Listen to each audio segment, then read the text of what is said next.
Hello guys, അങ്ങനെ നമ്മുടെ മഹാലക്ഷ്മിയിൽ കാര്യങ്ങളൊക്കെ ആകെ അവതാളത്തിലായിരിക്കുകയാണ്. നമ്മുടെ അനന്തവും മാർക്കോയും കുഞ്ഞിനെ ആ ഒരു വേസ്റ്റ് ഇടുന്ന സ്ഥലത്താണ് ഇടുന്നതെന്ന് അറിഞ്ഞിട്ട് അവിടെ ചെന്ന് നോക്കുമ്പോൾ കുഞ്ഞിന്റെ പൊടി പോലും അവിടെ ഇല്ല. കുഞ്ഞ് ശരിക്കും പിച്ചക്കാരന്റെ ആ ഒരു ബാഗിൻ്റെ ഉള്ളിലാണല്ലോ. ഇനി എങ്ങനെയായിരിക്കും രക്ഷിക്കാൻ പോകുന്നത്? കണ്ണനാണെങ്കിൽ CCTV-യിലൂടെ കണ്ടു കഴിഞ്ഞു ഒരാൾ വന്ന് കുഞ്ഞിനെ എടുത്തുകൊണ്ട് പോകുന്നത്. അപ്പോൾ കണ്ണനും അന്വേഷിക്കാൻ ഇറങ്ങുകയാണ്.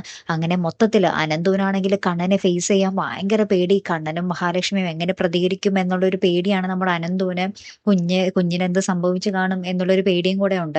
മാർക്കോ പറയുന്നുണ്ട്, ഈ വേസ്റ്റ് ഇടുന്ന സ്ഥലത്ത് നിറച്ചും നായ്ക്കൂട്ടങ്ങൾ വരാറുണ്ട്, അവറ്റങ്ങൾ എങ്ങാനും എടുത്തുകൊണ്ട് വലിച്ചു പോയി കാണോ എന്നൊക്കെ നമ്മുടെ അനന്തുവിനോട് പറയുന്നുണ്ട്. അപ്പൊ അനന്തു പറയുന്നുണ്ട്, മാർക്കോ അങ്ങനൊന്നും പറയല്ലേ എന്ന് പറയുന്നുണ്ട്.